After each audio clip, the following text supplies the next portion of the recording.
कहानी की शुरुआत एक सफेद बालों वाले बेवकूफ लड़के से होती है जो कि इस जादुई दुनिया में अकेला ऐसा शख्स था जो अब भी लेवल 1 पर ही अटका हुआ था। इतना ही नहीं भाई साहब, ये हालात पिछले 3000 सालों से ऐसे ही है। अब जहां एक और लोग उसे गंदे, नल्ले, बेरोजगार छपरी की तरह ट्रीट करते थे, वहीं दूसरी ओर वो इस दुनिया में अपनी अहमियत साबित करने के लिए बेताब था। दरअसल इस दुनिया में कई अलग अलग लेवल्स थे, जहां वो लड़का जिसका नाम बई था बचपन से ही इस्टेब्लिशमेंट फाउंडेशन लेवल में था। अचानक 3000 साल बाद स्वॉर्ड सेक्ट लेवल पर थंडर बीस्ट का हमला हो गया और इस दौरान एक चमन लड़ाकू ने सोचा कि वो अकेले ही सारे बीस्ट को हरा देगा, जैसे नारुतो करता था। लेकिन बीस्ट के एक ही वार ने उस बेचारे चमन को नर्क का रास्ता दिखा दिया। इधर कुछ ही सेकंड में कई लोग मारे जाते हैं कि तभी किंग मिंग स्वॉर्ड सेक्ट का नेता यूनजी वहां पर आ जाता है और अपने अल्टीमेट स्किल से वो उनसे लड़ाई करने में लग जाता है। इस दौरान उसे लगता है कि वो सभी बीस्ट को अकेला ही हरा देगा, लेकिन जब नेताजी ने उनकी संख्या देखी तो डर के मारे उनकी पैंट गीली हो गई। वो समझ जाता है कि बीस्ट बहुत ही ताकतवर है और ऐसे तो भैया उसकी गवर्नमेंट बिक जाएगी। इसीलिए वो अपने सारे लोगों को आदेश देता है कि सभी मिलकर उन पर हमला करे।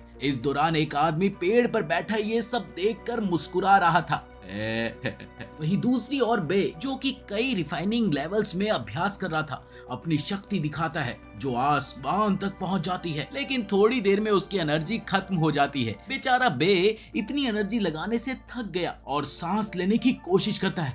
साथ ही वो अमर लोगों से नाराज होता है क्योंकि 3000 साल बीतने के बाद भी वो फाउंडेशन इस्टेब्लिशमेंट लेवल में नहीं पहुंच पाया था। अब थोड़े ही समय में वो बाहर निकला कि तभी उसे पहाड़ी के नीचे से कुछ शोर सुनाई दिया। इधर यूनजी को समझ आता है कि वो सारे जानवरों को नहीं हरा सकता, तो वो 7 स्टार माउंटेन से मदद बुलाने के लिए किसी को भेजता है। लेकिन बीच रास्ते में उसकी मुलाकात बे से हो जाती है और वो केबलवे से नीचे उतर आता है क्योंकि वो उड़ नहीं सकता ना, इसीलिए। इसके साथ ही बे उस आदमी से तलवार छीनता है और छलांग लगाकर नीचे कूद पड़ता है। उधर नीचे किसी की सीटी की आवाज से थंडर बीस्ट पीछे हट जाते हैं। तभी धुएं के बीच से एक आदमी बाहर निकलता है जिसे यूनजी तुरंत पहचान लेता है। ये तो डीमन सेक्ट का सुप्रीम लीडर हू फू फैंग है। फैंग बताता है कि उसने अमर होने की परीक्षा पास कर ली है और अब वो भी ताकतवर बनना चाहता है। वो अगले ही पल यूनजी को लड़ाई के लिए बुलाता है, लेकिन अगले ही पल यूनजी ने ये बोलकर मना कर दिया कि उसकी मम्मी ने मना किया है, लड़ाई करना बुरी बात होती है ना।